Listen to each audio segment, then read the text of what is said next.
আসসালামু আলাইকুম গাইস, কেমন আছেন সবাই? আজকে একটা লেট আপলোডেড ভিডিও নিয়ে কথা বলবো। গাইস, চান রাতে নিজে শপিং করার জন্য বের হইতে একটা স্পেশাল মজা আছে, এটা আপনারা সবাই জানেন। তো অন্যান্য কাজ নিয়ে একটু বেশি ব্যস্ত থাকার কারণে নিজে শপিংগুলো করার অ্যাকচুয়ালি টাইম পাইতেছিলাম না। তো চান রাতে বের হয়ে টুকটাক শপিং করলাম, সাথে নিজের একজোড়া জুতা কিনলাম। আর সেদিন রাতের ফিলিংসটা খুব ভালো ছিল, কারণ চারদিকে প্রচুর লাইটিং, প্রচুর মানুষজন, মনেই হচ্ছিল না যে এত রাত হয়ে গেছে। মনে হচ্ছিল হয়তো 7:30 8টা বাজে। তো গাইস, শপিং শেষ করতে না করতে আমার ওয়াইফের বড় বোনের বাসা থেকে, অর্থাৎ আমার সেই ইউএসের বড় আপুর বাসা থেকে জরুরি তলব আসলো যে আজকে চাঁদ রাত, তাদের বাসায় স্পেশাল কিছু প্রোগ্রাম আছে, অবশ্যই অ্যাটেন্ড করতে হবে। তো যেই কথা সেই কাজ, দ্রুত চলে আসলাম। গাইজ, আপনারা আমার ছোট রাজকন্যার চোখের দিকে তাকাইলেই বুঝতে পারবেন যে রাত কতটা হয়ে গেছে। আসলে ও অলরেডি ঘুমের মুডে চলে গেছিল। তো যাই হোক, এখানে এসে দেখি যে এলাহি কাণ্ড, বিশাল আয়োজন। চান রাতে যে এত বড় একটা প্রোগ্রাম এনজয় করব সেটা আসলে ধারণার মধ্যেই ছিল না। তো যাই হোক, এখানে এসে দেখলাম চান রাত উপলক্ষে বিশাল এক কেক কাটা হয়েছে, সাথে ছিল ডেজার্ট আর ফ্রুটস আইটেম, আর সাথে উড়াধুরা গান তো ছিলই, যার ফলে প্রোগ্রামটা অনেক বেশি মনোমুগ্ধকর ছিল এবং অনেক এনজয়েবল ছিল। আর গাইজ, আপনারা দেখতে পাইতেছেন যে আমার এখানে যারা রিলেটিভরা ছিল বেশিরভাগই হচ্ছে গিয়ে সেম কালার ড্রেস পরেছিল, যার ফলে সৌন্দর্যটা আরও বেশি বেড়ে গেছিল। এখানে আমার আপু এবং ভাগ্নি সম্পর্কের অনেক রিলেটিভস ছিল এবং আমি তাদের মাঝখানে ছিলাম গেস্ট। তো গাইজ, আমার দুইজন বড় আপু এখানে ছিল, এর মাঝখানে একজন এই যে দেখতেছেন খাবার ডিস্ট্রিবিউট অর্থাৎ কেক ডিস্ট্রিবিউট নিয়ে খুব বেশি ব্যস্ত ছিল। আর এরই মাঝখানে যেটা হইলো যে অলরেডি কিন্তু রং চং মাখা হয়ে গেছে এক part.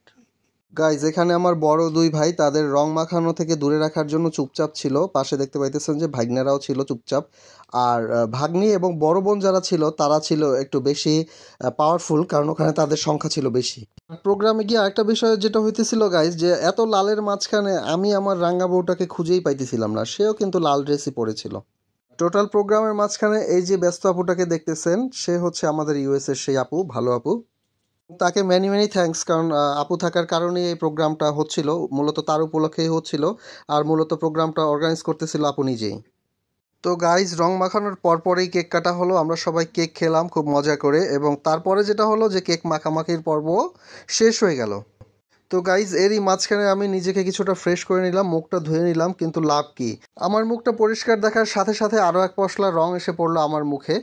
R thanks to all যে আমার ছোট্ট মামুনিটাকে, আমার রাজকন্যাকে কেউ রং দেয় নাই, শুধু তার ড্রেসে একটু রং লাগাইছিল, কারণ ও ছোটো মানুষ। আর এই যে দেখতেছেন আমাদের আরেক লিটল অ্যাঞ্জেল, এটা হচ্ছে আমার সেই বড় আপুর কিউট একটা বেবি, আমাদের কুইন। সে আবার অত ঝামেলার মাঝখানে নাই, চুপচাপ বসে কেক মাখাচ্ছিল, কেক খাচ্ছিল, আর চারপাশে সবাইকে দেখতেছিল যে কে কত নাচানাচি করতে পারে।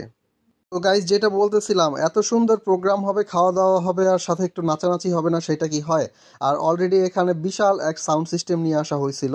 আমি হয়তো কপিরাইট ক্লেমের কারণে এই জিনিসটা এখানে অ্যাড করলাম না, কিন্তু আপনারা নাচানাচির যে ধামাকা সেটা দেখেই বুঝতে পারতেছেন যে কি পরিমাণ জমকালো একটা প্রোগ্রাম হচ্ছিল, আর কি পরিমাণ গরম গরম গান এখানে বাজানো হচ্ছিল। আর গাইজ, এরপর যেটা হলো, আমাদের প্রোগ্রামের মধ্যমণি অর্থাৎ আমাদের সেই বড় আপুকে চারপাশে ঘিরে সবাই নাচানাচি করতেছিল।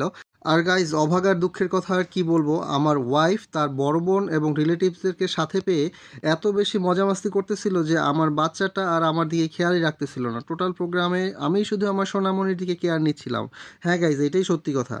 আমি কি আর কাউরে ডরাই? ভাঙতে পারি লোহার কড়াই। বউয়ের সাথে ঝগড়াঝাটি যাই হোক, আগে আপনাদেরকে সত্য কথাটা বলে নেই।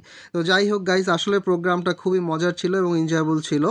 গাইস, ইতোমধ্যে আমার বউ নাচতে নাচতে আর গান গাইতে গাইতে একটা সময় হাঁপিয়ে গিয়ে চুপচাপ বসে পড়লো এবং বসে বসেই নাচতেছিল। আর চারপাশে যাদেরকে দেখতেছেন ডান্স আর্টিস্ট, ও মাই গড, আমার কাছে মনে হতেছিল যে এরা সবাই খুব প্রফেশনাল ডান্স আর্টিস্ট। আর আমার পকেটে যদি ডলার থাকতো তাহলে আমি মনে হয় ইচ্ছে মতো ডলার উড়াইতাম তাদের জন্য। কিন্তু গাইজ, আমার পকেটে তো আর ডলার ছিল না, ডলার ছিল আমার সেই বড় আপুর পকেটে। তো আমি যেটা গেস করছি যে অলরেডি তাকে খুব ভালো করেই খসানো হয়েছে, মানে হচ্ছে আপু খুবই দিলদরিয়া মানুষ। গাইজ, এখানে বসে আছে আমার এক বড় দুলাভাই। তো দুলাভাই খুবই মজার মানুষ, তার অ্যাক্টিভিটিসগুলো খুব এনজয় করতেছিলাম। এবং মজার বিষয় হলো, সে কি আর অ্যাক্টিভিটিস করবে, তাকে রং মাখায় এমন অবস্থা করছিল যে দেখে আমরা হাসতে হাসতে শেষ। গাইস, টোটাল প্রোগ্রাম চলতে চলতে ইতোমধ্যে আমার লক্ষ্মী সোনামণির একটা ঘুম শেষ এবং একবার ড্রেস চেঞ্জ করাও শেষ। তারপর সে তার এক বড় আপু অর্থাৎ আমার ভাগ্নি, আমার ছোট্ট একটা মামুনি, তার কোলে বসে মজা করতেছিল। গাইস, এরপর সবার আকর্ষণের বালিশ বদল খেলা শুরু হলো এবং খুব চাঞ্চল্যকর একটা খেলা হইতেছিল, যদিও সেখানে আমার আর আমার ওয়াইফের পারফরমেন্স খুবই খারাপ ছিল। এই ছিল আজকের ব্লগে। Thanks for watching.